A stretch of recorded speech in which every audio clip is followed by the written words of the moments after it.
ଇଗ୍ନୋ ତରଫରୁ ଆୟୋଜିତ ସ୍ୱୟଂପ୍ରଭା କାର୍ଯ୍ୟକ୍ରମରେ ଯୋଗଦାନ କରିଥିବା ସମସ୍ତ ପାଠକ ପାଠକମାନଙ୍କୁ ଶୁଭ ସନ୍ଧ୍ୟା। ଆଜି ଆମେ ଦ୍ୱିତୀୟ ଅଧ୍ୟାୟ ଆରମ୍ଭ କରିବା। ଦ୍ୱିତୀୟ ଅଧ୍ୟାୟର ନାମଟି ହେଲା ସାମନ୍ତବାଦରୁ ପୁଞ୍ଜିବାଦର ପରିବର୍ତ୍ତନ। ଗତ ଅଧ୍ୟାୟରେ ଆମେ ପାଶ୍ଚାତ୍ୟ ଜଗତର ଅଭ୍ୟୁଦୟ ବିଷୟରେ ସମ୍ୟକ ସୂଚନା ଆମେ ପାଇଥିଲେ। ପାଶ୍ଚାତ୍ୟ ଜଗତ କାହାକୁ କୁହାଯାଏ, ପାଶ୍ଚାତ୍ୟ ଜଗତର ଅଭ୍ୟୁତ୍ଥାନ କେମିତି ହେଇଥିଲା, ତା ପୂର୍ବରୁ ପାଶ୍ଚାତ୍ୟ ଜଗତର ପତନ କାହିଁକି ହେଇଥିଲା ଏବଂ ପାଶ୍ଚାତ୍ୟ ଜଗତରେ ସାମନ୍ତ ପ୍ରଥାର ପ୍ରାଦୁର୍ଭାବ କିଭଳି ଏବଂ କେତେ ବର୍ଷ ଧରି ରହିଥିଲା, ସାମନ୍ତବାଦ କିଭଳି ପତନ ହେଲା ଏବଂ ସାମୁଦ୍ରିକ ଗତିପଥ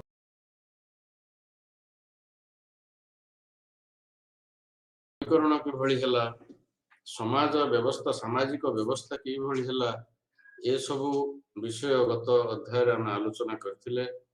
ଆଜି ଆମେ ବର୍ତ୍ତମାନ ଆଲୋଚନାକୁ ଯିବା ସାମନ୍ତ ପ୍ରଥାରୁ ପୁଞ୍ଜି ପ୍ରଥା ବା ସାମନ୍ତବାଦରୁ ପୁଞ୍ଜିବାଦର ପରିବର୍ତ୍ତନ।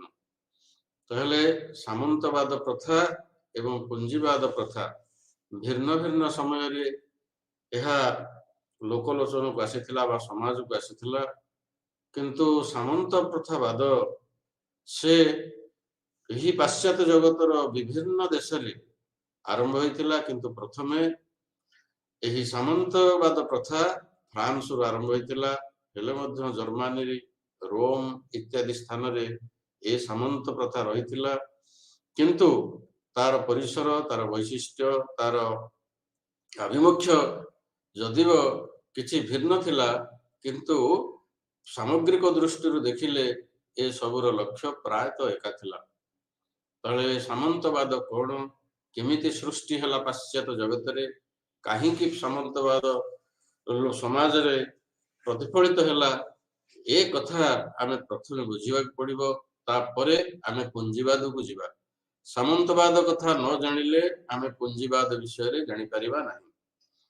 ତାହେଲେ ଖ୍ରୀଷ୍ଟୀୟ ଅଷ୍ଟମ ଶତାବ୍ଦୀରେ ଯେତେବେଳେ ସମ୍ରାଟ ଚାର୍ଲମେନ୍ ଶାସକ ଥିଲେ, ସେତେବେଳେ ଏହି ପାଶ୍ଚାତ୍ୟ ଜଗତର ବିଭିନ୍ନ ରାଷ୍ଟ୍ର ତଥା France, Italy, Germany, Spain, Holland ଏ ସବୁ ଅଞ୍ଚଳରେ ତାଙ୍କର ଗୋଟିଏ ବିଶାଳ ସାମ୍ରାଜ୍ୟ ଗଠନ ହେଇଥିଲା, ପ୍ରତିଷ୍ଠା ହେଇଥିଲା ଏବଂ ସେ ସମୟରେ ସୁଶାସନର ବ୍ୟବସ୍ଥା ଥିଲା। କିନ୍ତୁ ନବମ ଶତାବ୍ଦୀ ବେଳକୁ ସେ ବିରାଟ ସାମ୍ରାଜ୍ୟର ପତନ ଆସ୍ତେ ଆସ୍ତେ ଆସ୍ତେ ଆସ୍ତେ ହେଲା ଏବଂ ଖଣ୍ଡ ବିଖଣ୍ଡିତ ହେଇଗଲା, ଯାହା ଫଳରେ କି ଲୋକମାନେ ନିଜକୁ ଅସୁରକ୍ଷିତ ମନେ କଲେ, ବିଶୃଙ୍ଖଳିତ ମନେ କଲେ, ନିଜର ଭିତରେ କୌଣସି ବିଚାରବନ୍ତ ରହିଲା ନାହିଁ। ଏହି ସମୟରେ ଜଣେ ଜଣେ ସାମନ୍ତ ମାନଙ୍କ ଅଧୀନରେ ସେଇ ସାଧାରଣ ଲୋକମାନେ ରହିବା ପାଇଁ, ଆଶ୍ରୟ ନେବା ପାଇଁ ସେମାନେ ଚିନ୍ତା କରିଥିଲେ। ଏହି ସମୟ ମଧ୍ୟରେ ସେମାନଙ୍କୁ ଯେଉଁମାନେ ସବୁ ଆଶ୍ରୟ ଦେଇଥିଲେ ବା ଯେଉଁମାନଙ୍କ ଛତ୍ର ଛାୟା ତଳେ ଏହି ସାଧାରଣ ଲୋକମାନେ ରହିଥିଲେ, ସେଇମାନଙ୍କୁ ପରବର୍ତ୍ତୀ ପର୍ଯ୍ୟାୟରେ ସାମନ୍ତ ବୋଲି କୁହାଯାଇଥିଲା। ତେବେ ଚାର୍ଲମାନଙ୍କର ମୃତ୍ୟୁ ପରେ ଏ ପାଶ୍ଚାତ୍ୟ ଜଗତ ଯେତେବେଳେ ଖଣ୍ଡ ଖଣ୍ଡ ହେଇଗଲା, ଯେତେବେଳେ ବିଭାଜନ ହେଇଗଲା, ଏହାର ସୁବିଧା ଦେଖି ବା ଏ ଅରାଜକତାର ସୁବିଧା ଦେଖି ଅନେକ ଦସ୍ୟୁ ଲୁଣ୍ଠନକାରୀ ଆକ୍ରମଣକାରୀ ମାନେ ପାଶ୍ଚାତ୍ୟ ଜଗତର ଚତୁଃପାର୍ଶ୍ୱରେ ବିତରଣ କରିବାକୁ ଲାଗିଲେ ଏବଂ ସେମାନଙ୍କର ଆକ୍ରମଣ, ସେମାନଙ୍କର ଅତ୍ୟାଚାର ଯୋଗୁଁ ଦୁର୍ବଳ, ନିରୀହ, ସରଳ ଲୋକମାନେ ଗଭୀର ଆତଙ୍କରେ କାଳାତିପାତ କଲେ। ଏହି ସରଳ ବ୍ୟକ୍ତିମାନେ ସେ ସମୟରେ ନିଜର ଆତ୍ମରକ୍ଷା ପାଇଁ ଚାହୁଁଥିଲେ, ବ୍ୟାକୁଳ ହଉଥିଲେ ଯେ କାହା ପାଖରେ ଆମେ ଆଶ୍ରୟ ନେବୁ। କାହିଁକି ନା ଏଇ ସମୟରେ ଯୋଉ କ୍ଷୁଦ୍ର କ୍ଷୁଦ୍ର ରାଜାମାନେ କ୍ଷୁଦ୍ର କ୍ଷୁଦ୍ର ପ୍ରଦେଶରେ ସେମାନେ ସେମାନଙ୍କର ଶାସନ ତୁଲଉଥିଲେ, ସେତେବେଳେ ସେମାନଙ୍କର ଶାସନ ମଧ୍ୟ ସୁରକ୍ଷିତ ନଥିଲା କି ସେମାନେ ଏହି ସାଧାରଣ ବ୍ୟକ୍ତି ବିଶେଷଙ୍କୁ ମଧ୍ୟ ସୁରକ୍ଷା ଦେଇପାରୁନଥିଲେ। ସେମାନଙ୍କର ଶାସନ ମଧ୍ୟ ଦୁର୍ବଳ ଥିଲା ବୋଲି ସେତେବେଳେ ପ୍ରମାଣ କରିଥିଲା। ଏଇ ଅତିଶୟ ଦୁର୍ବଳ ରାଜକୀୟ କ୍ଷମତା ତତ୍କାଳୀନ ସମାଜକୁ ସୁରକ୍ଷା ପ୍ରଦାନ କରିନଥିଲା। ଏଇ ଯୋଉ ସବୁ କ୍ଷୁଦ୍ର କ୍ଷୁଦ୍ର ରାଜ୍ୟ ଗୁଡିକ ରହିଥିଲା, ସେ ସବୁ କ୍ଷୁଦ୍ର କ୍ଷୁଦ୍ର ରାଜ୍ୟ ମାନଙ୍କରେ ମଧ୍ୟ କେତେକ ଶକ୍ତିଶାଳୀ ବ୍ୟକ୍ତିଙ୍କୁ କ୍ଷମତା ଭୋଗ କରୁଥିବାର ଦେଖିବାକୁ ମଧ୍ୟ ମିଳିଥିଲା। ତେଣୁ ଯେଉଁ ସବୁ ସେଇ ସବୁ ଧନୀ ଶ୍ରେଣୀର ଲୋକମାନେ ରହିଥିଲେ, ଯୋଉମାନଙ୍କୁ ପରବର୍ତ୍ତୀ ପର୍ଯ୍ୟାୟରେ ସାମନ୍ତ ବୋଲି କୁହାଯାଉଥିଲା, ସେଇମାନେ ମଧ୍ୟ ସେ କ୍ଷୁଦ୍ର କ୍ଷୁଦ୍ର ଅଞ୍ଚଳରୁ କେତେକ ଅଞ୍ଚଳକୁ ନିଜେ ଦଖଲ କରି ତାର ମାଲିକ ସେମାନେ ହେଲେ। ଅର୍ଥାତ୍ ସେମାନେ ଏକ ଏକ ରାଜା ବା ଏକ ଏକ ସମ୍ରାଟର ସେମାନେ ରୂପ ନେଲେ ଏବଂ ଦୁର୍ବଳ ଲୋକମାନଙ୍କୁ ଶତ୍ରୁ ଲୁଣ୍ଠନକାରୀ କବଳରୁ ରକ୍ଷା କରିବା ପାଇଁ ସେମାନେ ଆଗଭର ହେଇଥିଲେ, ଯାହା ଫଳରେ କି ସେହି ଧନିକ ଶ୍ରେଣୀ ସେ ବିତ୍ତଶାଳୀ ଲୋକଙ୍କ ପାଖରେ ଅନେକ ଦୁର୍ବଳ ସରଳ ନିରୀହ ଲୋକମାନେ ଆଶ୍ରୟ ନେଇଥିଲେ।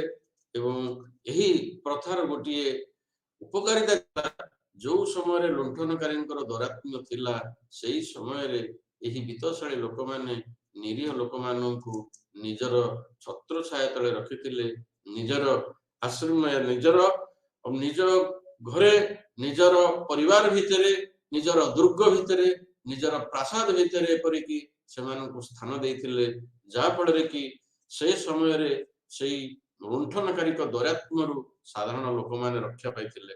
କିନ୍ତୁ ପରବର୍ତ୍ତୀ ପର୍ଯ୍ୟାୟରେ ସିନା ଏହି ସାମନ୍ତ ପ୍ରଥା ଏକ ଅତି କଳଙ୍କିତ ପ୍ରଥା ରୂପେ ବିବେଚିତ ହେଲା, କିନ୍ତୁ ଯେତେବେଳେ ପ୍ରାରମ୍ଭିକ ସମୟରେ ଆରମ୍ଭ ହେଲା, ସେତେବେଳେ ଏହି ଦୁର୍ବଳ ଲୋକମାନେ ସବଳ ଲୋକମାନଙ୍କ ଠାରୁ ବା ଦୁର୍ବଳ ଲୋକମାନେ ସେଇ ଦୌରାତ୍ମ୍ୟରୁ ମୁକ୍ତି ପାଇଥିଲେ। ଏହା ଗୋଟିଏ ବିରାଟ ଉପକାର ଥିଲା। କିନ୍ତୁ ପରବର୍ତ୍ତୀ ପର୍ଯ୍ୟାୟରେ ସେମାନେ ସେମାନଙ୍କର ପାଖରେ ବା ସେଇ ସରଳ ଲୋକମାନେ, ନିରୀହ ଲୋକମାନେ କିଭଳି ସେଇ ବିତ୍ତଶାଳୀ ଲୋକଙ୍କ ପାଖରେ ରହିବେ, ସେଥିପାଇଁ ଏକ ଯୋଜନା ମଧ୍ୟ କରାଯାଇଥିଲା, ଯୋଉ ଯୋଜନାରୁ ଆରମ୍ଭ ହେଇଥିଲା ସାମନ୍ତ ପ୍ରଥା, ଯାହାକୁ ଇଂଲିଶରେ କୁହାଯାଉଥିଲା ଫେଉଡାଲିଜିମ୍। ତେଣୁ ଫେଉଡାଲିଜିମ୍ ଫିଉଡ ଶବ୍ଦରୁ ଉଦ୍ଧୃତ। ତାହେଲେ ଫିଉଡ ଅର୍ଥ କଣ? ନା ଫିଉଡ ଅର୍ଥ ହେଉଛି ଏକ ଜମି, ଯୋଉ ଜମିକୁ ଦାନ କରାଯାଉଥିଲା, ସେଇ କୃଷକ ମାନଙ୍କୁ ଦାନ ତ କରାଯାଉନଥିଲା, ସେଇମାନେ ସେ କାର୍ଯ୍ୟରତ ରହିବେ, ସେ ଜମିରେ ସେମାନେ କାର୍ଯ୍ୟ କରିବେ। ତେଣୁ ଯୋଉ ଫେଉଡ ଶବ୍ଦ, ସେ ଫେଉଡ ଶବ୍ଦଟି ଫିଉଡ ବା ଫେପ୍ ଶବ୍ଦରୁ ଉଦ୍ଧୃତ ହେଇଥିଲା, ଯାହାକୁ ଯୋଉ ଜମିକୁ ସାମନ୍ତ ମାନେ ପ୍ରଜାଙ୍କୁ ବା ସେ ନିରୀହ କୃଷକ ମାନଙ୍କୁ ତାଙ୍କ ଅଧୀନରେ ଥିବା ଲୋକମାନଙ୍କୁ ଦାନ କରୁଥିଲେ, ପର୍ଟିକୁଲାରଲି ନିର୍ଦ୍ଦିଷ୍ଟ ଭାବରେ ସେଇ ଜମିକୁ ଫେପ୍ ବା ଫିଉଡ ବୋଲି କୁହାଯାଉଥିଲା। ଏବଂ ସେ ଜମିର ଚାଷବାସ କାର୍ଯ୍ୟ ସେଇ ସାଧାରଣ ଲୋକମାନେ କରିବେ ଏବଂ ତାଙ୍କ ସାମନ୍ତଙ୍କ ଅଧୀନରେ ରହିବେ, ତାଙ୍କ ସାମନ୍ତଙ୍କର କଥା ମାନିବେ, ସେଇ କଥା ଅନୁସାରେ ସେମାନେ ସମସ୍ତେ ପରିଚାଳିତ ହେବେ। ତେଣୁ ସେମାନେ ଯେହେତୁ ସେଇ ବିତ୍ତଶାଳୀ ସାମନ୍ତ ମାନଙ୍କ ଠାରୁ ସେ ଜମି ହାସଲ କରିଥିଲେ, ତେଣୁ ତାଙ୍କ ପ୍ରତି ମଧ୍ୟ ସେମାନଙ୍କର ଆନୁଗତ୍ୟ ରହିଲା। ସେମାନେ ସାମନ୍ତ ମାନଙ୍କର କଥା ମାନିକି ସଦାବେଳେ ଚଳିଲେ।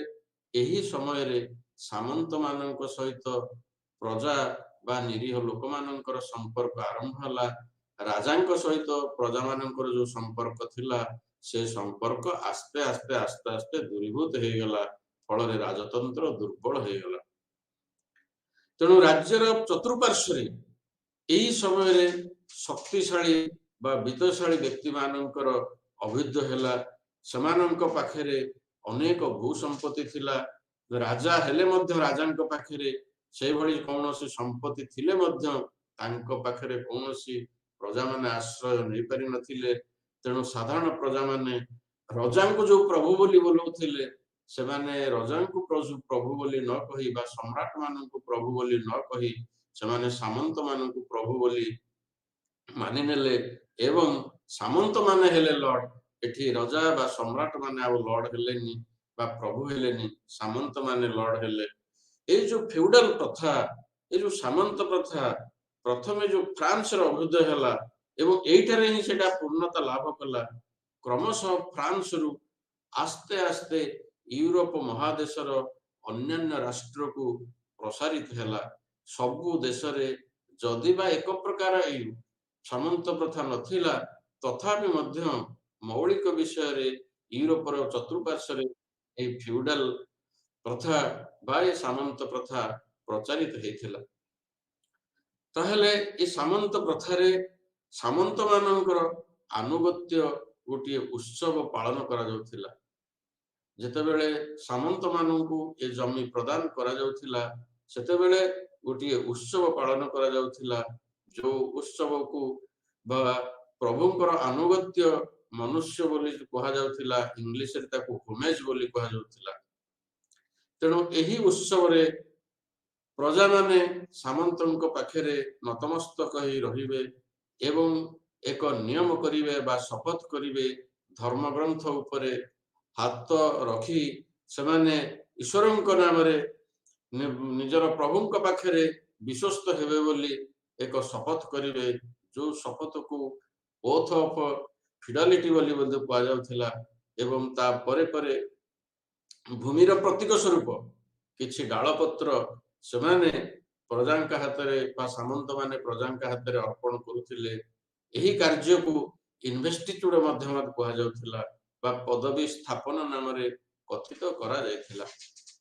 ଏହିପରି ଭାବରେ ପ୍ରଜାମାନେ ବା କୃଷକମାନେ ବା ସେଇ ନିରୀହ ଜନସାଧାରଣ ଲର୍ଡଙ୍କ ଆଗରେ ବା ତାଙ୍କ ପ୍ରଭୁଙ୍କ ଆଗରେ ବନ୍ଦନା ଜଣାଇ ଶପଥ କରି ତାଙ୍କ ପାଖରୁ ଭୂମି ନେଇ ନିଜ ପ୍ରଜାମାନେ ନିଜ ଲର୍ଡଙ୍କର ଅନୁଗତ ହଉଥିଲେ। ତେଣୁ ପ୍ରଜାର ଏ ସମୟରେ କର୍ତ୍ତବ୍ୟ ମଧ୍ୟ କିଛି ରହିଥିଲା, ନିର୍ଦ୍ଦିଷ୍ଟ କର୍ତ୍ତବ୍ୟ। ସେ କର୍ତ୍ତବ୍ୟକୁ ବାଦ ଦେଲେ ଆହୁରି ଅନ୍ୟାନ୍ୟ କର୍ତ୍ତବ୍ୟ ମଧ୍ୟ ରହିଥିଲା। ତେଣୁ ବିଶେଷ କରି ମୁଖ୍ୟତଃ ଏହି ସାମନ୍ତ ପ୍ରଥାରେ ପ୍ରଜାଙ୍କର ବା ସେ କୃଷକଙ୍କର ମୁଖ୍ୟତଃ ତିନୋଟି ତାଙ୍କର କର୍ତ୍ତବ୍ୟ ଥିଲା। ସେ ତିନୋଟି କର୍ତ୍ତବ୍ୟ ହେଲା କଣ ନା, ପ୍ରଥମରେ ଲର୍ଡଙ୍କ ପାଖରୁ ବା ସାମନ୍ତଙ୍କ ପାଖରୁ ଆହ୍ୱାନ ପାଇଲା ପରେ ପ୍ରତ୍ୟେକ ପ୍ରଜା ଯୁଦ୍ଧକୁ ଯିବାକୁ ବାଧ୍ୟ ହେଉଥିଲେ ଏବଂ ବର୍ଷକ ମଧ୍ୟରେ ବିଶେଷ କରି 40 ଦିନ ଯୁଦ୍ଧ କରିବା ପାଇଁ ତାଙ୍କର ବାଧ୍ୟତାମୂଳକ ଥିଲା। ଏ ଥିଲା ତାଙ୍କର ପ୍ରଥମ କର୍ତ୍ତବ୍ୟ। ଦ୍ୱିତୀୟ କର୍ତ୍ତବ୍ୟ ହେଲା ଲର୍ଡଙ୍କ ପାଖରୁ ବା ସାମନ୍ତଙ୍କ ପାଖରୁ ଆହ୍ୱାନ ପାଇଲେ ତାଙ୍କ ଦରବାରକୁ ପ୍ରଜାମାନେ ଯିବାକୁ ବାଧ୍ୟ ହେଉଥିଲେ। ତୃତୀୟରେ ହେଲା ପ୍ରତ୍ୟେକ ପ୍ରଜା ବା ପ୍ରତ୍ୟେକ କୃଷକ ମାନେ ତିନୋଟି ପ୍ରଧାନ କାର୍ଯ୍ୟରେ ତାଙ୍କ ପ୍ରଭୁ ବା ସାମନ୍ତଙ୍କୁ ସେ ସାହାଯ୍ୟ କରିବେ।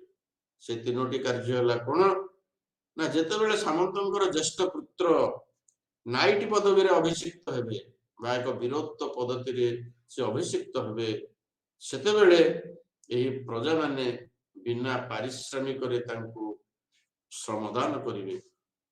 ଆଉ ଗୋଟିଏ କାର୍ଯ୍ୟ ହେଲା ଯେତେବେଳେ ସାମନ୍ତଙ୍କର ଜ୍ୟେଷ୍ଠ କନ୍ୟାଙ୍କର ବିବାହ କାର୍ଯ୍ୟ ସମ୍ପନ୍ନ କରାଯିବ, ସେତେବେଳେ ମଧ୍ୟ ସେଇ ପ୍ରଜାମାନେ ବା ସେ କୃଷକମାନେ ବିନା ପାରିଶ୍ରମିକରେ ଶ୍ରମଦାନ କରିବେ।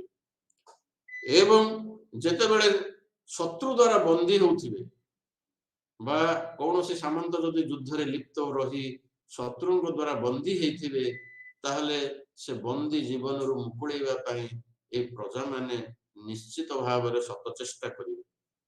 ତେଣୁ ବିଶେଷ କରି ଏହି କେତୋଟି ପ୍ରଜାମାନଙ୍କ ପାଇଁ ମୁଖ୍ୟ କର୍ତ୍ତବ୍ୟ ଛାଡ଼ି ଯାଇଥିଲେ ସେ ସାମନ୍ତ ମାନେ, ଯାହା ଫଳରେ କି ପ୍ରଜାମାନେ ବା ସେଇ କୃଷକମାନେ ବା ସାମନ୍ତ ମାନଙ୍କ ଅଧୀନରେ ଥିବା ସେଇ ସବୁ ସାଧାରଣ ଲୋକମାନେ ଏତିକି କର୍ତ୍ତବ୍ୟ ସେମାନେ କରିବା ସହିତ ଅନ୍ୟାନ୍ୟ କର୍ତ୍ତବ୍ୟରେ ମଧ୍ୟ ନିଜକୁ ସମ୍ପୃକ୍ତ କରୁଥିଲେ।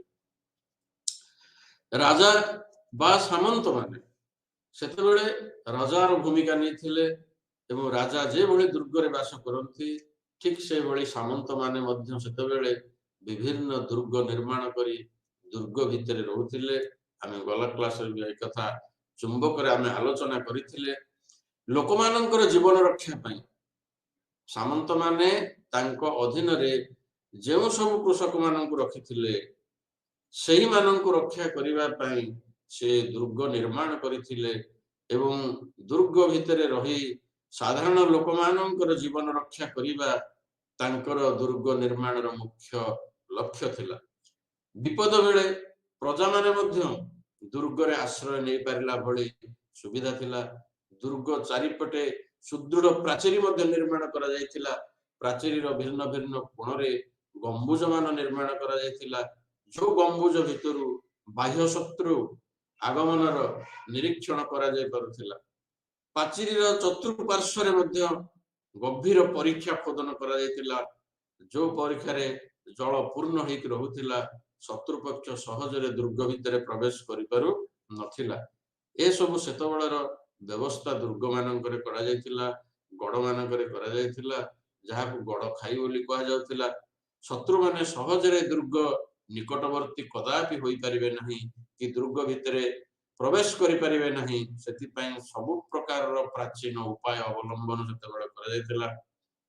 ଦୁର୍ଗ ଭିତରେ ସାମନ୍ତଙ୍କର ଗୃହ କକ୍ଷ ଥିଲା, ଦରବାର କକ୍ଷ ଥିଲା, ଗୋଟିଏ ବୃହତ ସଦୃଢ଼ ନିରାପଦ କକ୍ଷ ମଧ୍ୟ ଥିଲା, ଯେତେବେଳେ କି ବିପଦ ବେଳେ ଦୁର୍ଗର ସବୁ ଲୋକମାନେ ଆତ୍ମରକ୍ଷା ପାଇଁ ସେଠାରେ ରହିପାରୁଥିଲେ। ସାଧାରଣତଃ ଦୁର୍ଗର ଆଭ୍ୟନ୍ତରୀଣ ଅନ୍ଧକାରମୟ ରଖାଯାଉଥିଲା, ସେଗୁଡ଼ିକ ସାମରିକ ଅଭିପ୍ରାୟ ପାଇଁ ନିର୍ମିତ ହେଇଥିବାରୁ ଆରାମଦାୟକ ବାସଗୃହ ରୂପେ ବ୍ୟବହାର ହେବା ପାଇଁ ବିଶେଷ ସେଗୁଡ଼ିକ ଉପଯୋଗୀ ନଥିଲା। ତେଣୁ ଜଣେ ଜଣେ ଲର୍ଡଙ୍କର ଗୋଟିଏ ଦୁର୍ଗ ନୁହଁ, ଅନେକ ଦୁର୍ଗ ଏମିତି ରହିଥିଲା। କାରଣ କି ନା ଯୋଉ ସାମନ୍ତଙ୍କ ଅଧୀନରେ ଅଧିକ ପ୍ରଜାମାନେ ଥିଲେ, ସେମାନଙ୍କୁ ସୁରକ୍ଷା ଦେବା ପାଇଁ ବିଭିନ୍ନ ପ୍ରକାରର ବିଭିନ୍ନ ସ୍ଥାନରେ ଦୁର୍ଗ ନିର୍ମାଣ କରାଯାଇଥିଲା। ଯଦି ଗୋଟିଏ ସାମନ୍ତଙ୍କ ଅଧୀନରେ ଅଧିକ ପ୍ରଜା ଥିବେ, ଅଧିକ କୃଷକ ମାନେ ଥିବେ, ତାହେଲେ ଗୋଟିଏ ଦୁର୍ଗ କେବେ ବି ସେମାନଙ୍କୁ ସୁରକ୍ଷା ଦେଇପାରିବନି। ଏ ଅଭିପ୍ରାୟ ନେଇ ଜଣେ ଜଣେ ସାମନ୍ତ ଅନେକ ଦୁର୍ଗ ମଧ୍ୟ ନିର୍ମାଣ କରିଥିଲେ ଏବଂ ମଧ୍ୟଯୁଗୀୟ ୟୁରୋପୀୟ ବିଭିନ୍ନ ଦେଶରେ ବହୁ ସଂଖ୍ୟକ ସୁଦୃଢ଼ ଦୁର୍ଗ ଗୁଡିକ ଦେଖିବାକୁ ମଧ୍ୟ ମିଳିଥିଲା। ମଧ୍ୟଯୁଗରେ ଏହି ସାମନ୍ତ ମାନଙ୍କ ମଧ୍ୟରେ ଗୋଟେ ନାଇଟ ପଦବୀର ମଧ୍ୟ ପ୍ରଚଳନ ଥିଲା।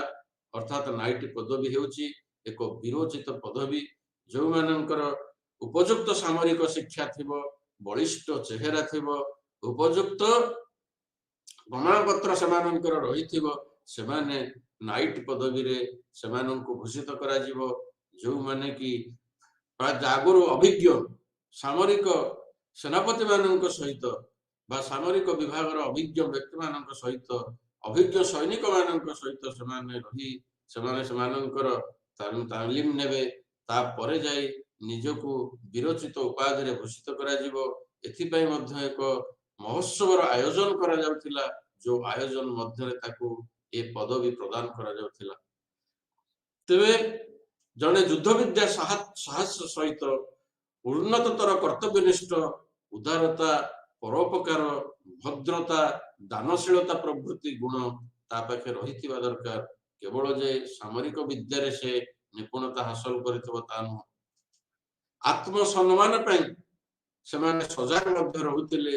ଦୁର୍ବଳ ମାନଙ୍କୁ ରକ୍ଷା କରିବା ଥିଲା ସେମାନଙ୍କର ମୁଖ୍ୟ କର୍ତ୍ତବ୍ୟ। ଏହି ମଧ୍ୟଯୁଗରେ ସମାଜର ବର୍ବରତା, ସମାଜର ନିଷ୍ଠୁରତା, ସମାଜର କ୍ଷମତା ଲିପ୍ସା ମଧ୍ୟରେ ନାଇଟି ମାନଙ୍କର ବା ନାଇଟି ଧାରୀ ବ୍ୟକ୍ତି ମାନଙ୍କର ଆଦର୍ଶ ସ୍ୱଭାବ ସେ ଯୁଗକୁ ଅନେକ ଦୃଷ୍ଟିରୁ ସୁଖମୟ କରିଥିଲା, ଅନେକ ଦୃଷ୍ଟିରୁ ଉଚ୍ଚାଙ୍ଗ ସମାଜ ସୃଷ୍ଟି କରିଥିଲା। ସେମାନଙ୍କର ଏହି ଆଦର୍ଶ ଆଜି ପର୍ଯ୍ୟନ୍ତ ଶିଭାଲରୀ ବା ବିରୋଚିତ ଭଦ୍ରତା ନାମରେ ପରିଚିତ ଅଛି। ତେବେ ରାଜାର ପୁତ୍ର ହଉ କିମ୍ବା ସମ୍ଭ୍ରାନ୍ତଙ୍କର ପୁତ୍ର ହଉ, ସମ୍ଭ୍ରାନ୍ତ ରୂପେ ଜନ୍ମ ହେଇଥିଲେ, ମାତ୍ର ନାଇଟି ରୂପେ କୌଣସି ବ୍ୟକ୍ତିର ଜନ୍ମ ଲାଭ ହେଉନଥିଲା। ତେବେ ରଜାଙ୍କର ପୁତ୍ର ହେଉ, ସାମନ୍ତଙ୍କର ପୁତ୍ର ହଉ, ସମସ୍ତଙ୍କୁ ନାଇଟି ଉପାଧି ଦିଆଯାଉନଥିଲା। ନିଜର ବୀରତ୍ୱ ବଳରେ ହିଁ ଜଣେ ନାଇଟି ପଦ ପ୍ରାପ୍ତ ହେବା ପାଇଁ ଯୋଗ୍ୟ ହେଉଥିଲା। ସେହି ସମ୍ମାନୀୟ ପଦ ପାଇଁ ରାଜାମାନେ ମଧ୍ୟ ଲାଳାୟିତ ହେଉଥିଲେ। କିନ୍ତୁ କୌଣସି ବୀର ପୁରୁଷ ଯୁଦ୍ଧ ବିଦ୍ୟା ଶିକ୍ଷା ପୂର୍ବକ ନିଜ ସାହସର ପରିଚିତ ଦେବା ପାଇଁ ଗୋଟିଏ ପ୍ରଶଂସନୀୟ କୃତିତ୍ୱ ଦେଖାଇ ପାରିଲେ ଅନ୍ୟ ନାଇଟି ମାନେ ତାହାକୁ ନାଇଟ ରୂପେ ଗ୍ରହଣ କରୁଥିଲେ। ତାହାପରେ ସେ ନାଇଟ ରୂପେ ଜୀବନ ଯାପନ କରିପାରୁଥିଲା। ଶୈଶବ କାଳରୁ ସମ୍ଭ୍ରାନ୍ତ ମାନେ ନିଜ ପୁଅ ମାନଙ୍କୁ, ନିଜର ସନ୍ତାନ ମାନଙ୍କୁ ନାଇଟି ହେବା ପାଇଁ ଶିକ୍ଷା ଦେଉଥିଲେ ଏବଂ ନାଇଟି ହେଲା ପରେ ସେମାନେ ଲର୍ଡ ମାନଙ୍କ ସହିତ ଯୁଦ୍ଧ କ୍ଷେତ୍ରକୁ ମଧ୍ୟ ଯାଉଥିଲେ। ଯୋଉ ଯୁଦ୍ଧ କ୍ଷେତ୍ରରେ ତାଙ୍କର ଅଭ୍ୟାସ କରାଯାଉଥିଲା, ଯୋଉ ଯୁଦ୍ଧ ଭୂମିରେ ସେମାନଙ୍କର ପ୍ରତିଯୋଗିତା କରାଯାଉଥିଲା, ଏହି ପ୍ରତିଯୋଗିତା ପାଇଁ ସେତେବେଳେ ମଧ୍ୟ କୃତ୍ରିମ ଯୁଦ୍ଧ, ଯାହାକୁ ଟୁର୍ଣ୍ଣାମେଣ୍ଟ ବୋଲି କୁହାଯାଏ, ସେତେବେଳେ ଅନୁଷ୍ଠିତ ହଉଥିଲା। ଦର୍ଶକ ମାନେ ଏହି କୃତ୍ରିମ ଯୁଦ୍ଧକୁ ଦେଖିକି ବହୁ ଆନନ୍ଦିତ ହଉଥିଲେ ଏବଂ ଏହି ସମୟରେ ଯୋଉ ଅଭିଜ୍ଞ ନାଇଟ୍ ପଦଧାରୀ ରହିଥିବେ ସେମାନେ ନୂତନ ନାଇଟ୍ ପଦବୀଧାରୀଙ୍କୁ ସେମାନେ ନାଇଟ୍ ପଦରେ ଅଭିଷିକ୍ତ କରାଇବେ ଏବଂ ସେଠି ସେମାନଙ୍କୁ ଆଶୀର୍ବାଦ ଦେବେ, ସାହସୀ ହୁଅ, ନମ୍ର ହୁଅ, ବିଶ୍ୱସ୍ତ ହୁଅ, ସମାଜର ମଙ୍ଗଳ ପାଇଁ ମନୋନିବେଶ କର। ଏ ଥିଲା ସେତେବେଳେ ନାଇଟ୍ ପଦବୀଧାରୀ ପାଇଁ ଏକ ବିଶିଷ୍ଟ ଯୋଜନା। ସେଇଭଳି ଯୋଉ କୃଷକ ମାନେ ଯୋଉ ରହିଥିଲେ ସେଇ କୃଷକ ମାନଙ୍କୁ ସାମନ୍ତ ମାନେ ଦୁଇ ଭାଗରେ ବିଭକ୍ତ କରିଥିଲେ। ଜଣେ ଥିଲେ ଫ୍ରି ମ୍ୟାନ୍ ଆଉ ଜଣେ ଥିଲେ ସର୍ଫ। ଫ୍ରି ମ୍ୟାନ୍ ଅର୍ଥ ସ୍ୱାଧୀନ କୃଷକ, ସର୍ଫ ଅର୍ଥ ହେଲା କୃଷି ଭୃତ୍ୟ। ସ୍ୱାଧୀନ କୃଷକ ମାନେ ସେମାନେ ଅଳ୍ପ ସଂଖ୍ୟକ ଥିଲେ, ସେମାନେ ସ୍ୱାଧୀନ ଭାବରେ ଜୀବନଯାପନ କରୁଥିଲେ, ସ୍ୱାଧୀନ ଭାବରେ ଯାତାୟାତ କରୁଥିଲେ। କିନ୍ତୁ ଅନ୍ୟ ଯୋଉ କୃଷିଭୃତ୍ୟ ମାନେ ଥିଲେ ସେମାନଙ୍କର ସଂଖ୍ୟା ମାତ୍ରାଧିକ ଥିଲା, ସଂଖ୍ୟାଧିକ ଥିଲା। ସ୍ୱାଧୀନ କୃଷକ ମାନେ ବିଭିନ୍ନ ପ୍ରକାରର ଶ୍ରମ କରୁଥିଲା ବେଳେ ଗୋଟିଏ ସ୍ଥାନରୁ ଆଉ ଗୋଟିଏ ସ୍ଥାନକୁ ଯାତାୟାତ କରିପାରୁଥିଲା ସ୍ଥଳେ, କିନ୍ତୁ କୃଷିଭୃତ୍ୟ ମାନେ ସେପରି ସ୍ୱାଧୀନତା ହାସଲ କରିପାରିନଥିଲେ। ସଦାସର୍ବଦା ସେମାନେ ଯେଉଁ ଜମିରେ ବାସ କରୁଥିଲେ ସେହିଠାରେ ହିଁ ସେମାନେ ରହିବାକୁ ବାଧ୍ୟ ହୋଇଥିଲେ। ଲର୍ଡଙ୍କ ବିନା ଅନୁମତିରେ ସେମାନେ ଯାତାୟାତ କରିପାରୁନଥିଲେ। ଗୋଟିଏ ଗୋଟିଏ କ୍ଷୁଦ୍ର କ୍ଷୁଦ୍ର ଛୋଟ ଛୋଟ କୁଡିଆ ଘର କରିକି ରହୁଥିଲେ।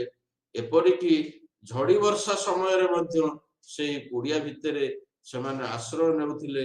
ଯୋଉ କୁଡିଆ ଭିତରେ ସେମାନେ ଯେ ଏକାକୀ ରହୁଥିଲେ ତାହା ନୁହଁ, ଶୂକର, କୁକୁଡା ଇତ୍ୟାଦି ମଧ୍ୟ ଗୃହପାଳିତ ପଶୁଙ୍କୁ ମଧ୍ୟ ସେଇଠି ରଖି ସେମାନେ ଏକତ୍ର ବାସ କରୁଥିଲେ।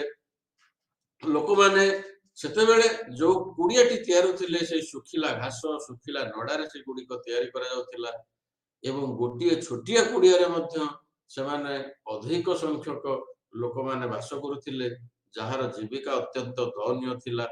ପରିଧାନ ପାଇଁ ସେମାନେ ସ୍ୱଳ୍ପ ବସ୍ତ୍ର ବ୍ୟବହାର କରୁଥିଲେ। ବଞ୍ଚିବା ପାଇଁ ଯତ୍କିଞ୍ଚିତ ଖାଦ୍ୟ ସେମାନେ ଗ୍ରହଣ କରୁଥିଲେ। ଅସ୍ୱାସ୍ଥ୍ୟକର ପରିବେଷ୍ଟନୀ ମଧ୍ୟରେ ସେମାନଙ୍କର ଶିଶୁ ସନ୍ତାନ ମାନଙ୍କର ମଧ୍ୟ ଜୀବନ କାଟୁଥିଲେ। ଏପରିକି ଏହି ଅସ୍ୱାଭାବିକ ପରିସ୍ଥିତି ଯୋଗୁଁ ମଧ୍ୟ ଅନେକ ଶିଶୁ ମାନଙ୍କର ଜୀବନ ହାନି ଘଟୁଥିଲା। ତଥାପି ମଧ୍ୟ ବାଧ୍ୟ ହୋଇ ସାମନ୍ତଙ୍କ ପାଖରେ, ପ୍ରଭୁଙ୍କ ପାଖରେ ବା ଲର୍ଡଙ୍କ ପାଖରେ ସେଇ କୃଷିଭୃତ୍ୟ ମାନେ ବା ସେ କୃଷକ ମାନେ ବା ନିରୀହ ସରଳ ଲୋକମାନେ ମଥା ପାତି ରହିବା ପାଇଁ ବାଧ୍ୟ ହଉଥିଲେ। କିନ୍ତୁ ଲର୍ଡଙ୍କ ପାଖରୁ ପାଇଥିବା ଜମିରେ ସେମାନେ ପ୍ରତ୍ୟେକ ଦିନ କାମ କରିବା ପାଇଁ ବାଧ୍ୟ ହଉଥିଲେ।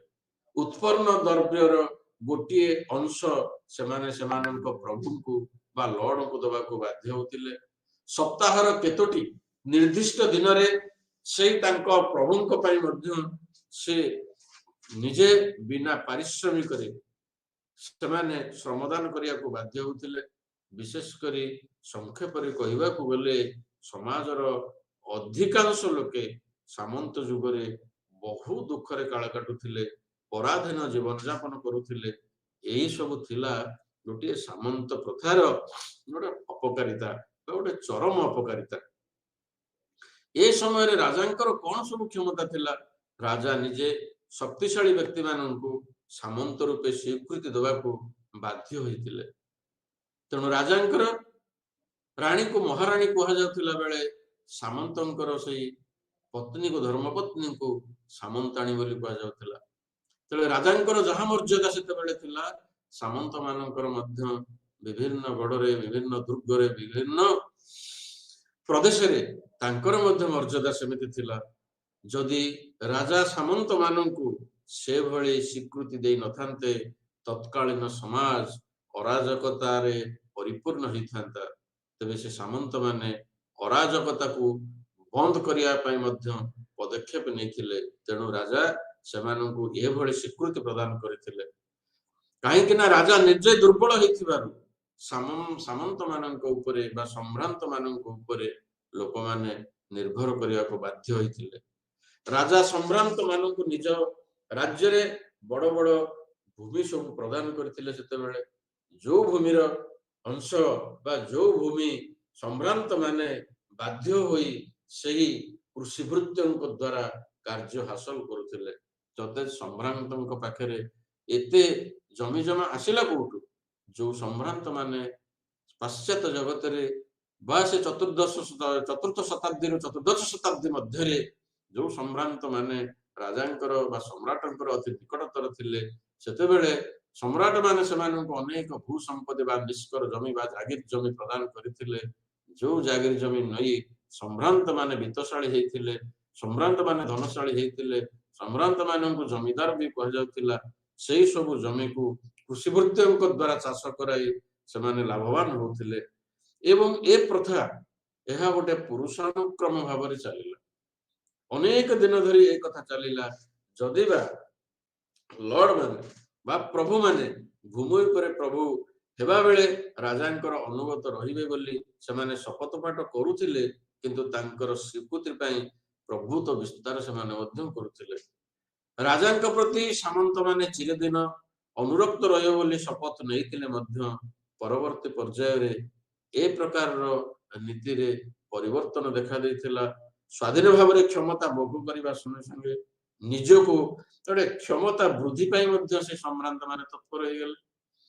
ଦେଶବାସୀ ସେମାନେ ଲର୍ଡ ମାନଙ୍କୁ ନିଜର ପ୍ରଭୁ ବୋଲି ଭାବୁଥିବାରୁ ରାଜାଙ୍କ ପ୍ରତି କୃଷିଭୃତ୍ୟ ମାନଙ୍କର ମଧ୍ୟ କୌଣସି ଆନୁଗତ୍ୟ ରହିଲା ନାହିଁ। ଫଳରେ ରାଜା ପ୍ରଜା ଭିତରେ କିଛି ସମ୍ପର୍କ ହେଲାନି। ସମ୍ଭ୍ରାନ୍ତ ମାନଙ୍କ ସହିତ ପ୍ରଜା ମାନଙ୍କର ସମ୍ପର୍କ ଆସ୍ତେ ଆସ୍ତେ ବଢି ବଢି ଚାଲିଲା। ତେବେ ଏଇ ପରିପ୍ରେକ୍ଷୀରେ ସାମନ୍ତ ପ୍ରଥାର ଅନେକ ଉପକାରିତା ମଧ୍ୟ ଥିଲା। ଯଦିବା ଅପକାରିତା ବହୁତ ରହିଥିଲା, ଉପକାରିତା ମଧ୍ୟ ଏହାର ବହୁତ ରହିଥିଲା। ଯୋଉ ଉପକାରିତା ଗୁଡିକ ସାମନ୍ତବାଦର ରହିଥିଲା କଣ ନା, ଉପକାରିତାରେ ମଧ୍ୟଯୁଗରେ ଯେତେବେଳେ ଦେଖା ଦେଇଥିଲା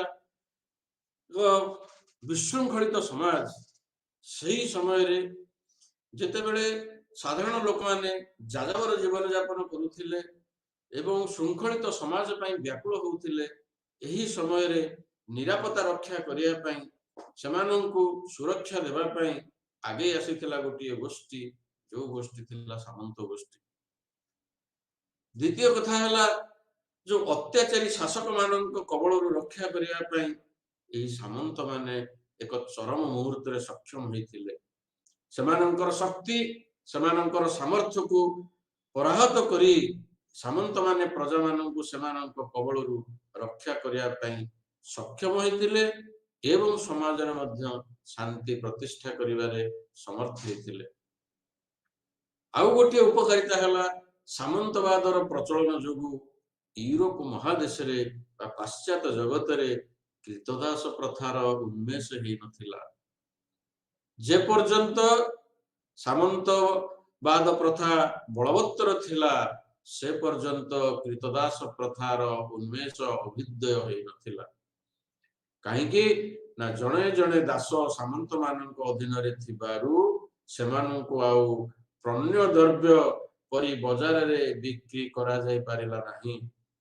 ତେଣୁ ସାମନ୍ତବାଦ ହିଁ ୟୁରୋପରେ ଦାସତ୍ୱ ପ୍ରଥାକୁ ଗୋଟେ ଶକ୍ତ ଧକ୍କା ଦେଇଥିଲା।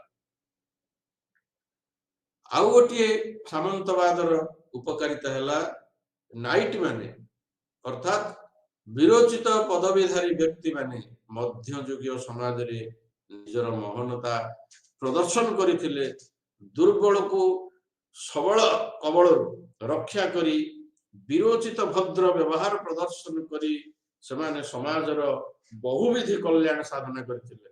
ସେମାନଙ୍କ ଯୋଗୁଁ ସାମନ୍ତବାଦର ଆଦର ୟୁରୋପୀୟ ସମାଜରେ ବୃଦ୍ଧି ପାଇଥିଲା।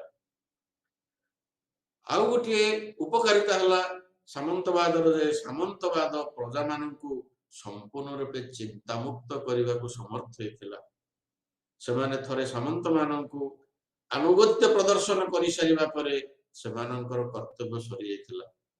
କିନ୍ତୁ ପ୍ରଜା ମାନଙ୍କର ଜୀବନ ଜୀବିକା କିଭଳି ପରିଚାଳିତ ହେବ, ଏ ଚିନ୍ତା କେବଳ ସାମନ୍ତ ମାନଙ୍କୁ ହିଁ ଘାରିଥିଲା, ପ୍ରଜା ମାନଙ୍କୁ ଘାରି ନଥିଲା। ଶେଷରେ ପ୍ରଜା ଏବଂ ସାମନ୍ତ ମାନଙ୍କର ଗୋଟିଏ ନିବିଡ଼ ସମ୍ପର୍କ ସ୍ଥାପିତ ହୋଇଥିଲା। କିନ୍ତୁ ଏ ସବୁ ଉପକାରିତା ଥିବା ସତ୍ତ୍ୱେ ଅନେକ ଅପକାରିତା ମଧ୍ୟ ଦେଖା ଦେଇଥିଲା ସାମନ୍ତବାଦରେ, ଯୋଉଥି ଯୋଗୁଁ ସାମନ୍ତବାଦର ପତନ ହେଇଥିଲା ବା ସାମନ୍ତବାଦ ପତନମୁଖୀ ହେଇଥିଲା। କଣ ସେଗୁଡିକ ଥିଲା? ସେଗୁଡିକ ମଧ୍ୟ ବହୁବିଧ ଥିଲା। ପ୍ରଥମତଃ ସାମନ୍ତବାଦ ସେତେବେଳେ ବା ତତ୍କାଳୀନ ୟୁରୋପୀୟ ସମାଜକୁ ଦୁଇ ଭାଗରେ ବିଭକ୍ତ କଲା, ଅର୍ଥାତ୍ ସମାଜ ଗୋଟେ ଦୁଇ ଭାଗରେ ବିଭକ୍ତ ହେଲା। ଗୋଟିଏ ହେଲା ସାମନ୍ତ ଶ୍ରେଣୀ ଆଉ ଗୋଟିଏ ହେଲା କୃଷକ ଶ୍ରେଣୀ, ବା ଗୋଟିଏ ହେଲା ଧନୀ ଶ୍ରେଣୀ ଆଉ ଗୋଟିଏ ହେଲା ଗରିବ ଶ୍ରେଣୀ। ସାମନ୍ତ ମାନେ ଅମାପ ଧନ ସମ୍ପତ୍ତି ଲାଭ କରିଥିଲା ବେଳେ ପ୍ରଜା ମାନେ ପାଖରେ କୌଣସି ସମ୍ପତ୍ତି ନଥିଲା। ଫଳରେ ସାମନ୍ତ ମାନେ ପ୍ରଜା ମାନଙ୍କୁ ଘୃଣ୍ୟ ଚକ୍ଷୁରେ ଦେଖୁଥିଲେ।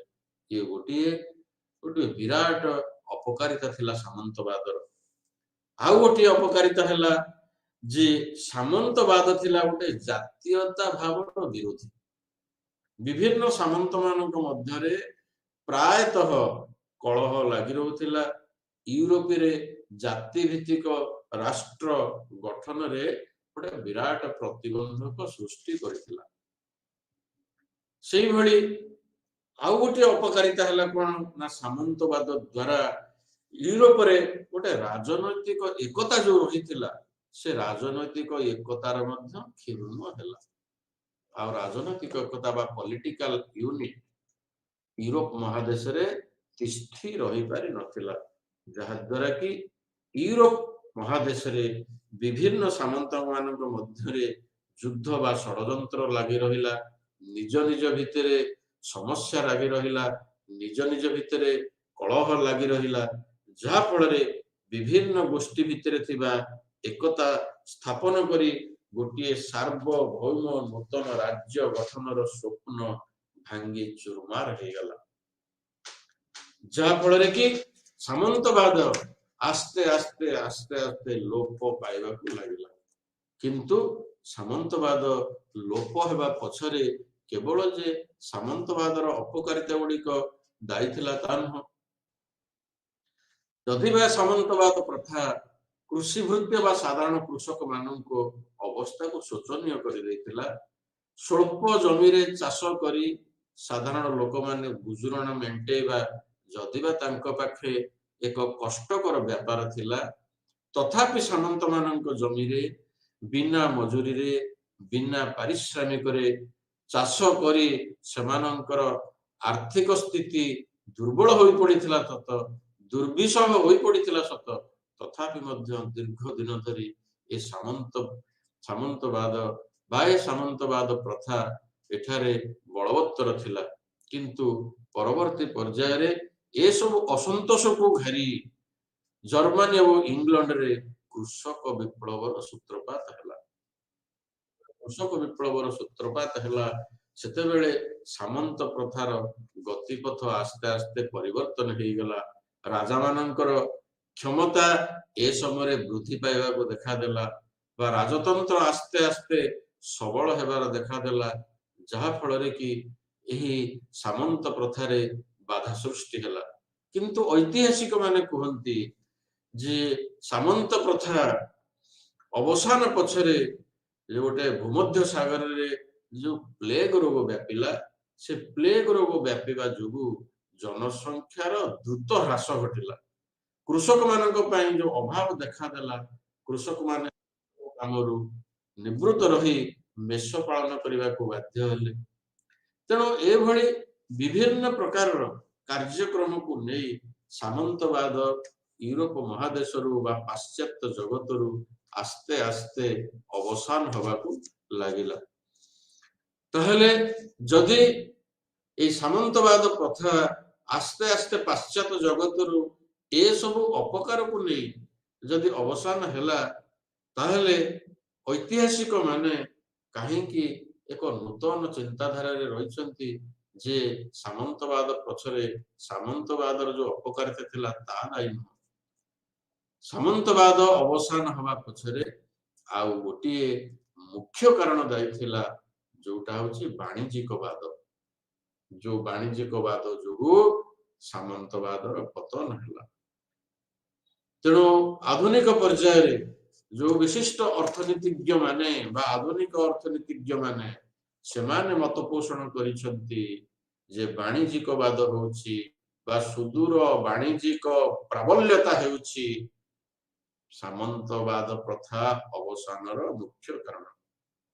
ତେଣୁ ବିଶିଷ୍ଟ ଅର୍ଥନୀତିଜ୍ଞ ପଲ ସୂର୍ଯ୍ୟଙ୍କ ପରି ବ୍ୟକ୍ତି ବିଶିଷ୍ଟ ଅର୍ଥନୀତିଜ୍ଞ ସେ ତାଙ୍କର ମତ ପୋଷଣ କରିଛନ୍ତି ଯେ ସାମନ୍ତବାଦ ଅବସାନ ପାଇଁ ସାମନ୍ତ ମାନଙ୍କର ଯୋଉ ଦୁର୍ବଳତା ତା ଦାୟୀ ନୁହଁ। ସାମନ୍ତ ମାନଙ୍କର ଦୁର୍ବଳତା ଯଦି ବା ପରୋକ୍ଷ ଭାବରେ ଦାୟୀ, କିନ୍ତୁ ସାମନ୍ତବାଦର ଅବସାନ ପାଇଁ ପ୍ରତ୍ୟକ୍ଷ ଭାବରେ ଦାୟୀ ଥିଲା ବାଣିଜ୍ୟର ପ୍ରାବଲ୍ୟତା। ଠିକ ସେହିପରି ଆଉ ଜଣେ ମଧ୍ୟ ବିଶିଷ୍ଟ ଅର୍ଥନୀତିଜ୍ଞ ହଣ୍ଟ ସାହେବ ସେ ମଧ୍ୟ ଯୁକ୍ତି ବାଢିଛନ୍ତି ଯେ କୃଷିର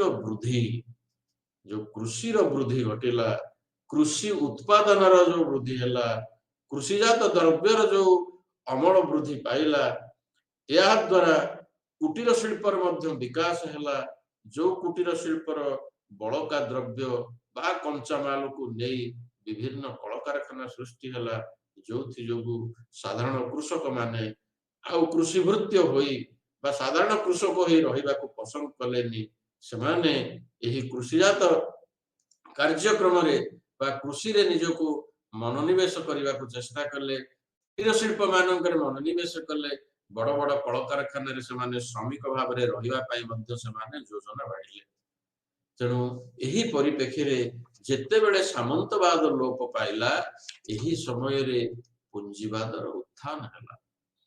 ପୁଞ୍ଜି କହିଲେ ଅର୍ଥ, ପୁଞ୍ଜିବାଦ କିଏ? ସେ ପୁଞ୍ଜିପତି ମାନେ ତାହେଲେ କିଏ ହେଲେ ନା ଯୋଉମାନେ ସାମନ୍ତ ଥିଲେ, କୃଷି ଭୃତ୍ୟ ମାନଙ୍କୁ କାମରେ ଲଗାଇ ଯୋଉମାନେ ସବୁ ବିତ୍ତଶାଳୀ ହେଇଥିଲେ, ସେଇମାନେ ପୁଞ୍ଜିପତି ପରବର୍ତ୍ତୀ ପର୍ଯ୍ୟାୟରେ ବୁଲାଇଲେ ଏବଂ ସେଇ ପୁଞ୍ଜିପତି ମାନଙ୍କର ପୁଞ୍ଜିରେ ଅନେକ ଶିଳ୍ପାନୁଷ୍ଠାନ ଦେଖାଦେଲା, ଯାହାକୁ ଆମେ ଗଲା କ୍ଲାସରେ ଆମେ ଆଲୋଚନା କରିଥିଲେ।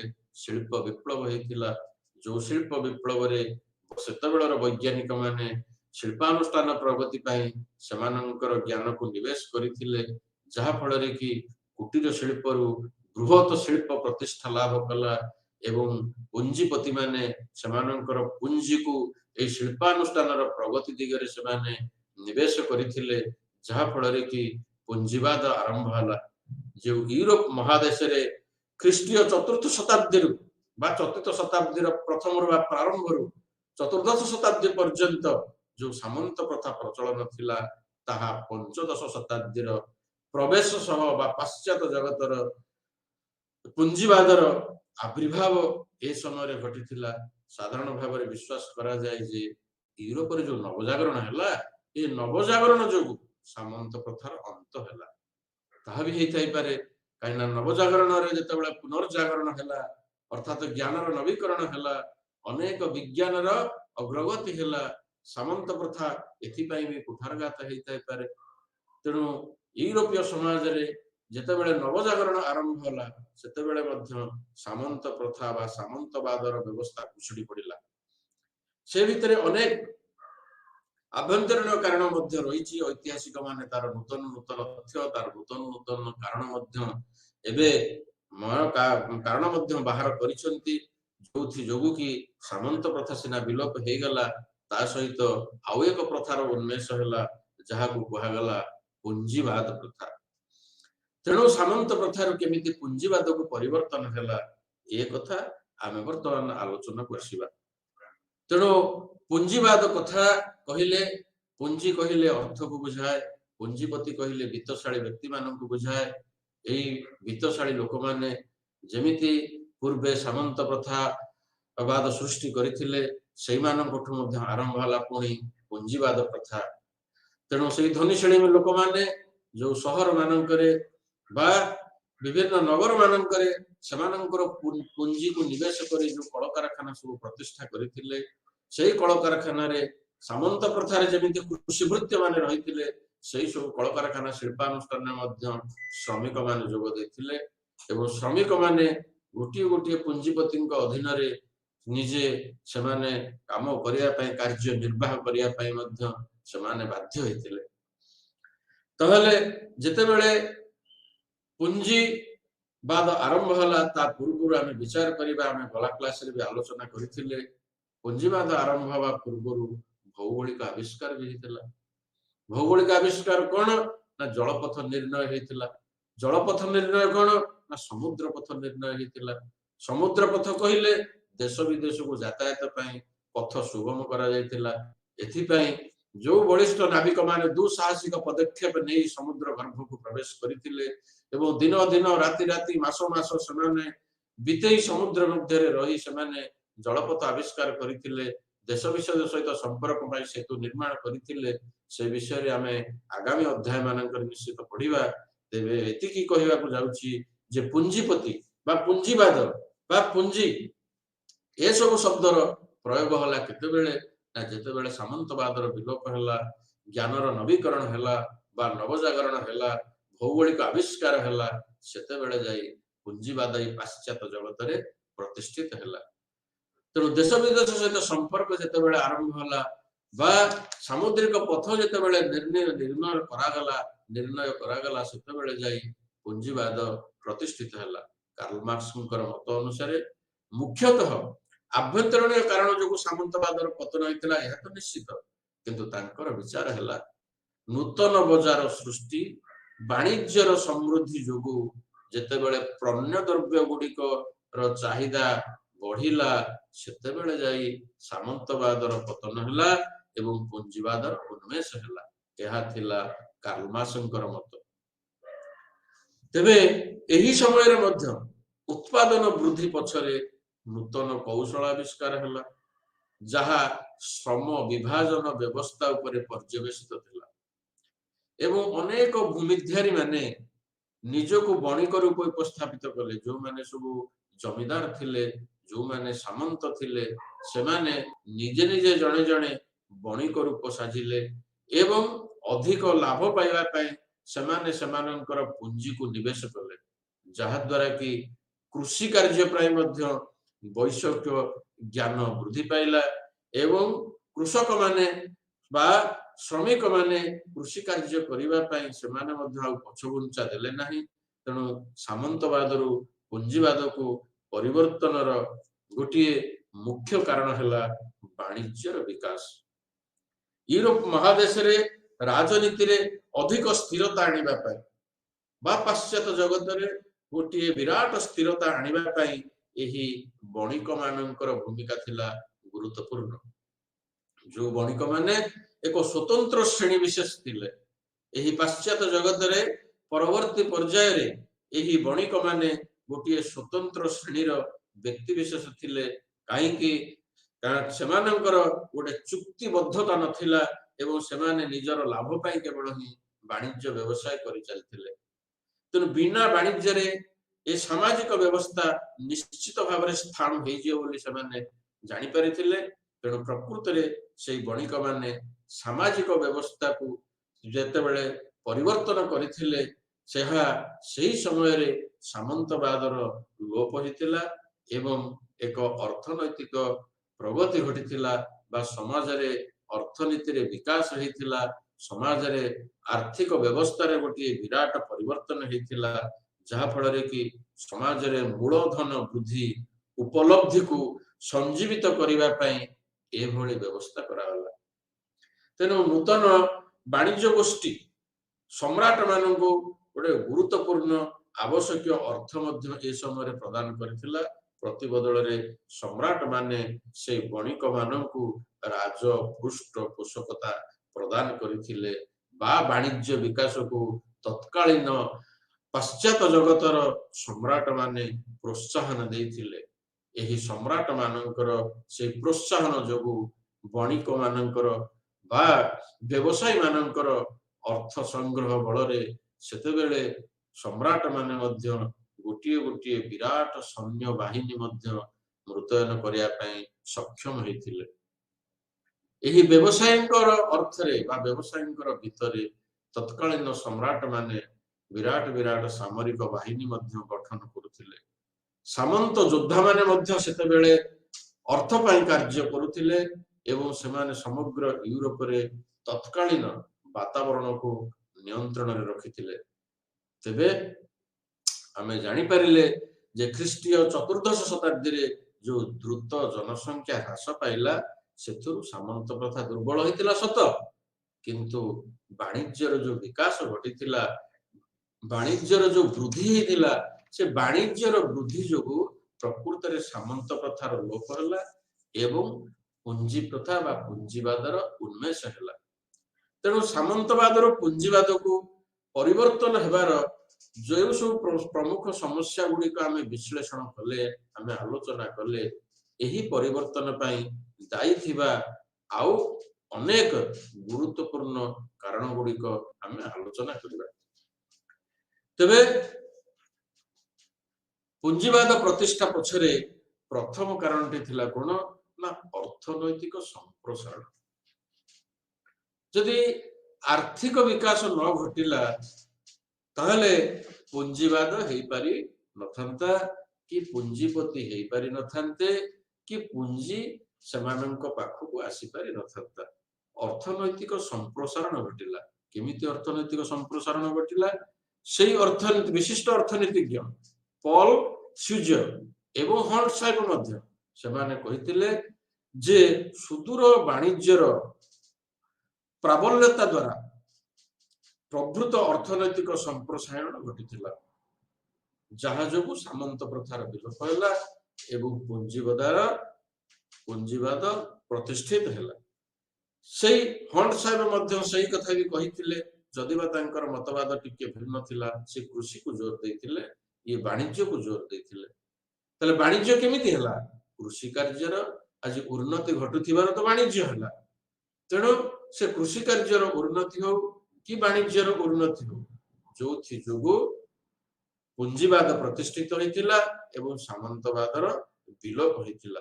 तेणु हॉन्टंकर जुक्ति बा हॉन्ट साहेबंकर जुक्ति अनुसार प्रारंभिक सामंतवाद काल रे उत्तर एवं दक्षिण यूरोप रे समृद्ध वाणिज्यर जो प्रचलन हैला, ताहा यूरोप रे बा यूरोप महादेश रे गोटे सामंतवाद व्यवस्था जो बलवत्तर थिला, सेथिरे गोटे विराट परिवर्तन आनिथिला।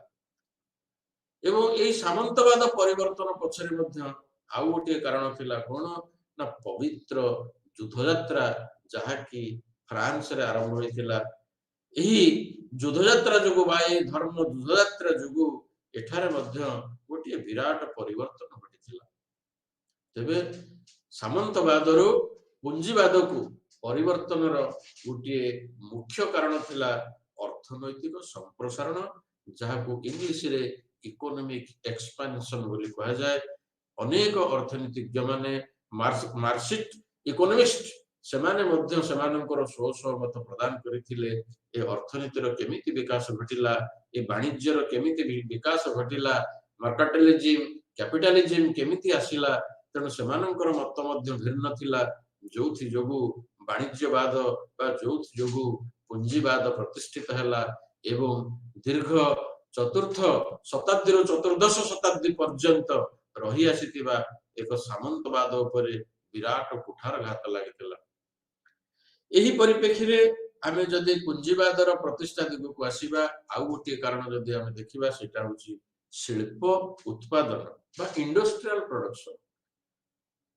पुंजीवाद केमिति हैला? जदि जो सब शिल्पानुष्ठान गुड़िक प्रतिष्ठा हैला, से शिल्पानुष्ठान गुड़िक तत्कालीन समय रे जदि रुग्ण हो जाई थांता, ताहले तो पुंजीवाद प्रतिष्ठित हो पारि नथांता। ताहले शिल्प उत्पादन से समय कौन थिला? शिल्प उत्पादन पाई दायी को माने थिले? कहा जो शिल्प उत्पादन रे वृद्धि पाइथिला? पुंजीपति मानक जोगु हेतिला ना से श्रमिक मानक जोगु हेतिला? आमे तो निश्चित आसीबा कैपिटलिज्म रो जो डिफरेंट फैक्टर रहिछि, कैपिटलिज्म पाई कौन कौन आवश्यक रहिछि, जदि बा आमे सेटा डिबेट 2 रे आलोचना करिबा, आमे आसंता अध्याय रे आलोचना करिबा। आमे वर्तमान से कथा आलोचना करिबानी, आमे आलोचना करूछे केमिति सामंतवाद रो पुंजीवाद को परिवर्तन हला जुग, जो जुग दीर्घ दिन धरि सामंतवाद रे लिप्त थिला, केमिति पुनी पुंजीवाद हे गेला। प्रथम कारण जदि अर्थनैतिक संप्रसारण थिला, ताले द्वितीय कारण हला शिल्प उत्पादन बा शिल्प जात सामग्री संप्रसारण। ताले एथि पई कौन जाइथिले किए जाइथिले कोठी जाइथिले केतेबेले जाइथिले एटा हमें विचार को आनिबा पड़िबो। तबे सामंत प्रथा व्यवस्था रे जो सब कुशली कारीगर माने थिले बा कुटीर शिल्पी माने थिले निजर सीमित व्यवस्था रे निजर सीमित परिवार रे सीमित परिसर भितरे व्यक्तिगत कार्य सरंजाम एवं पंचामाल को नहीं जो शिल्प उत्पादन करुथिले एई सब समस्त शिल्पजात सामग्री को ସେମାନେ ସର୍ବଶେଷ ଉତ୍ପାଦିତ ବସ୍ତୁର ବ୍ୟକ୍ତିଗତ ମାଲିକ ହେଇକି ମଧ୍ୟ ରହିଥିଲେ। ଶେଷରେ ସେମାନେ ବଣିକ ମାନଙ୍କୁ ନିଜର ପ୍ରସ୍ତୁତ ଉତ୍ପାଦନ ସାମଗ୍ରୀ ଗୁଡିକ ବିକ୍ରୟ କରିକି ଲାଭବାନ ହେଲେ। ବାଣିଜ୍ୟର ଏଇଥି ଯୋଗୁ ଅଭିବୃଦ୍ଧି ହେଲା ଏବଂ ପ୍ରାଥମିକ ଅବସ୍ଥାରେ ବଣିକ ମାନେ ସେହି କୁଶଳୀ କାରିଗର ମାନଙ୍କୁ କଞ୍ଚା ମାଲ ମଧ୍ୟ ଯୋଗାଉଥିଲେ, କାର୍ଯ୍ୟ ପାଇଁ ବିଭିନ୍ନ ସରଞ୍ଜାମ ମଧ୍ୟ ସେମାନଙ୍କୁ ଯୋଗାଉଥିଲେ। कारीगर माने सेतेबेले बणिक माननको मध्य निजस्व प्रस्तुत उत्पादन हस्तांतर करुथिले। नियण दियण व्यवस्था बा देवा नवा व्यवस्था गोटे विधिवत भाव में थिला, गोटे श्रृंखलित भाव में थिला। जो व्यवसायी माने कंचा माल आनी रॉ मटेरियल आनी सेमाननको कुशली कारीगर को प्रदान करुथिले एवं कुशली कारीगर माने निजर उत्पादित द्रव्य को पर्टिकुलर निर्दिष्ट भाव में सही व्यवसायी माननको दौथिले विक्रय करिया पई। जो व्यवसायी माने दिनकु दिन लाभरु लाभवान हेले, अधिकरु अधिक लाभ करि चलिले एवं सेमानंकर आर्थिक विकास घटिला। सेमाने उत्पादित केंद्र मान प्रतिष्ठा कले बा वाणिज्यिक केंद्र मान प्रतिष्ठा कले। एई सब व्यवस्था रु शिल्प व्यवस्था मध्य जन्म लाभ कला। तेणु एई वाणिज्यवाद बा पुंजीवाद जो व्यवस्था आरंभ हला, ए पुंजीवाद व्यवस्था आरंभ पछरे सेही कारणटी मुख्य थिला जे शिल्प जात द्रव्यर प्रसारण बा शिल्प उत्पादन। जदि ए समय रे शिल्प व्यवस्था रुग्ण ही पड़ी थांता, जदि दुर्बल ही पड़ी थांता, कुशली कारीगर मानकर जदि अभाव रही थांता बा व्यवसायी मानकर व्यवसाय दिगरे जदि आग्रह न थांता, कुशली कारीगर माननको जदि कंचा माल से माने सप्लाई करि पारि न थांते बा जोगाण करि पारि न थांते किंबा कारीगरी ज्ञान कौशल जदि से माननको प्रदान करि न थांते, होय तो सेही शिल्पानुष्ठान उत्पादन रे देवालिया देखा जाय थांता आ पुंजीवाद प्रतिष्ठित होई पारि न थांता। ताहले अर्थनैतिक संप्रसारण एवं शिल्पजात सामग्री रो उत्पादन एथिपाई मुख्यतः दायी थिला। तेणु जदि शिल्पजात द्रव्यर उत्पादन वृद्धि पाइथिला ताहले सेगुड़िक विक्रय पाई विक्रय केंद्र मान मध्य आवश्यक, बिक्री करिबा पाई व्यवसाय मध्य आवश्यक। तेणु पुंजीवाद प्रतिष्ठा दिगरे आउ गोटे मुख्य कारण दायी थिला कोन ना व्यवसाय और वाणिज्य, जहाको ट्रेड एंड कॉमर्स बोली कहा जाए। ताले व्यवसाय सृष्टि करिबा को पड़ियो, व्यवसाय माने ही व्यवसाय करिवे। तेणु कमर्शियल मैटर रहिथिबा दरकार, कमर्शियल लक्ष्य बा वाणिज्यिक लक्ष्य समानकर रहिथिबा दरकार। कुटीर शिल्परु प्रोडक्शन सिना हे जीवो, उत्पादन सिना हे जीवो, ताकू विक्रय करिवो के से विक्रय हबो कोठी, सेति पई विक्रय करिबा पई व्यवसायी मानकर मध्य उत्थान हला। व्यवसायी माने आग्रह सहकारे से माने लोकलोचन को चली आसिले बा समाज को चली आसिले। सेते बेले बा तत्कालीन यूरोप समाज रे तत्कालीन पाश्चात्य जगत रे गोटे व्यवसायी गोष्ठी मध्य आरंभ हला। जो व्यवसायी गोष्ठी पाश्चात्य जगत को दीर्घ दिन धरी कबलित करी रखिथिले। तेणु कुशली कारीगर मानक ठारू समानकर उत्पादित सामग्री को सही व्यवसायी माने ही आणुथिले एवं व्यवसायी माने आनी व्यवसाय करुथिले। कोठी व्यवसाय करुथिले ना व्यवसाय केंद्र मान सब प्रतिष्ठा करा जायतिला। केमिति व्यवसाय केंद्र प्रतिष्ठा हला?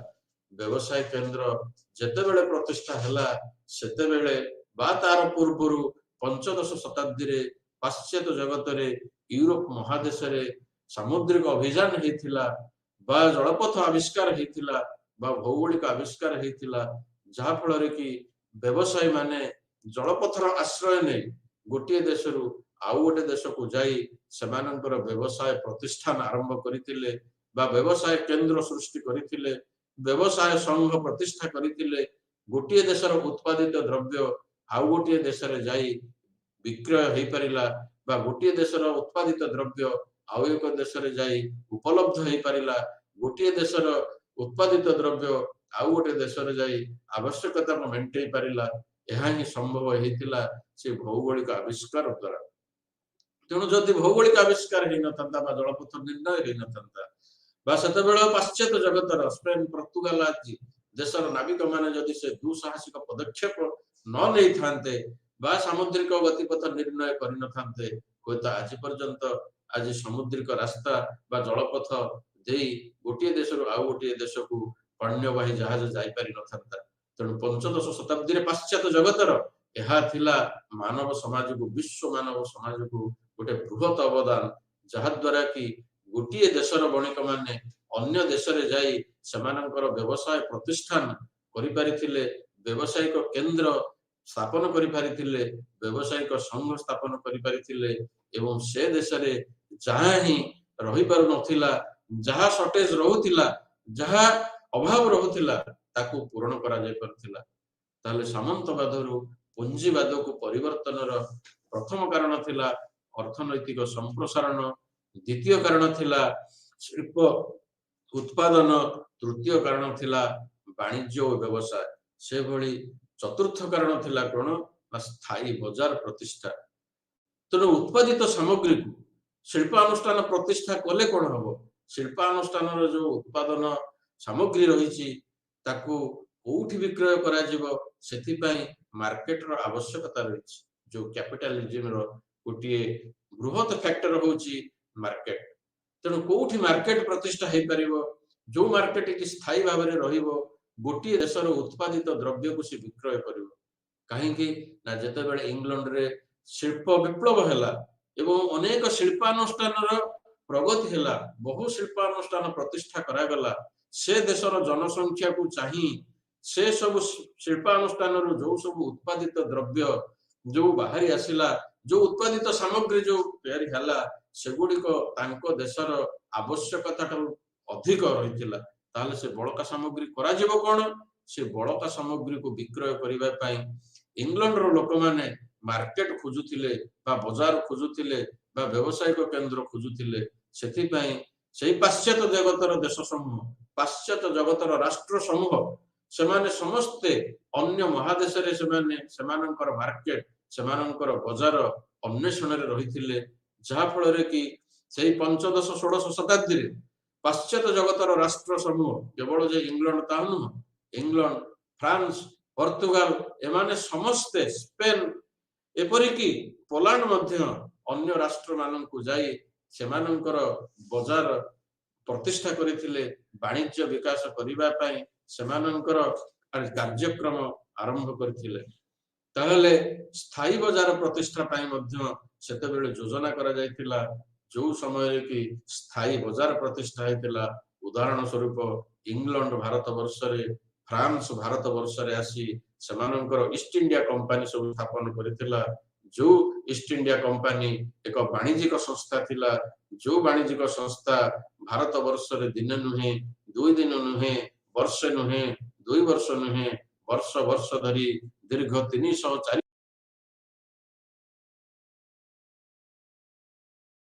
ଭଳି ବିଭିନ୍ନ ରାଷ୍ଟ୍ରର ବା ପାଶ୍ଚାତ୍ୟ ଜଗତର ସେମାନଙ୍କର ବଜାର ଅନ୍ୟାନ୍ୟ ମହାଦେଶରେ ସୁପ୍ରତିଷ୍ଠିତ ହେଇଥିଲା, ଯାହା ଦ୍ୱାରା କି ସାମନ୍ତବାଦକୁ ସମ୍ପୂର୍ଣ୍ଣ ରୂପେ ଅବସାନ କରିବାରେ ସମର୍ଥ ହେଇଥିଲା। ତେଣୁ ଯେତେବେଳେ ସାମନ୍ତବାଦ ବଳବତ୍ତର ଥିଲା, ସାମନ୍ତ ମାନଙ୍କ ଅଧୀନରେ ଅତି ଦୟନୀୟ ଅବସ୍ଥାରେ, ଗୋଟେ ଅସାମାଜିକ ଅବସ୍ଥାରେ, ଗୋଟେ ଅସ୍ୱାଭାବିକ ପରିସ୍ଥିତିରେ ଯେତେବେଳେ ସେମାନେ ସମୟ କାଟୁଥିଲେ, ସେଥିରେ ସେମାନେ ଶାନ୍ତି ପାଉନଥିଲେ। ଏହି ସମୟରେ ଯେତେବେଳେ ସାମୁଦ୍ରିକ ଗତିପଥ ନିର୍ଣ୍ଣୟ ହେଲା, ଶିଳ୍ପାନୁଷ୍ଠାନର ପ୍ରଗତି ହେଲା, ଶିଳ୍ପାନୁଷ୍ଠାନ ପ୍ରତିଷ୍ଠା ହେଲା, ସେଇ ସମୟରେ ସେଇ ସବୁ ଶ୍ରମିକ ମାନେ ନିଜକୁ ଜଣେ ଜଣେ କୁଶଳୀ କାରିଗର ବନେଇ, ନିଜକୁ ଜଣେ କୁଶଳୀ କାରିଗର ଭାବରେ ନିଜକୁ ତିଆରି କରି, କୁଟୀର ଶିଳ୍ପ ପ୍ରତିଷ୍ଠା କରି, ସେଠାରେ ଉତ୍ପାଦିତ ସାମଗ୍ରୀ ମାନଙ୍କୁ ବ୍ୟବସାୟୀ ମାନଙ୍କୁ ପ୍ରଦାନ କରି ସେମାନେ ସେମାନଙ୍କର ସାମାଜିକ ବ୍ୟବସ୍ଥାକୁ ସ୍ୱଚ୍ଛଳ କରିବାକୁ ଲାଗିଲେ। ତେବେ ଏଇ ଯୋଉ ପୁଞ୍ଜିବାଦ ବ୍ୟବସ୍ଥା, ଏଇ ଯୋଉ ପୁଞ୍ଜି ବ୍ୟବସ୍ଥା ବା ସାମନ୍ତବାଦର ପୁଞ୍ଜିବାଦର ଯୋଉ ପରିବର୍ତ୍ତନ ବ୍ୟବସ୍ଥା, ଏଇ ବିଭିନ୍ନ କାରଣକୁ ନେଇ ହେଇଥିଲା। ଆହୁରି ମଧ୍ୟ ଅନ୍ୟାନ୍ୟ କାରଣ ଗୁଡିକ ରହିଛି, जो कारण गुड़िक आम आगामी क्लास रे आम आलोचना करिबा। आज तो समय हो जाइए आज एतिक आमर विषय वस्तु रखा।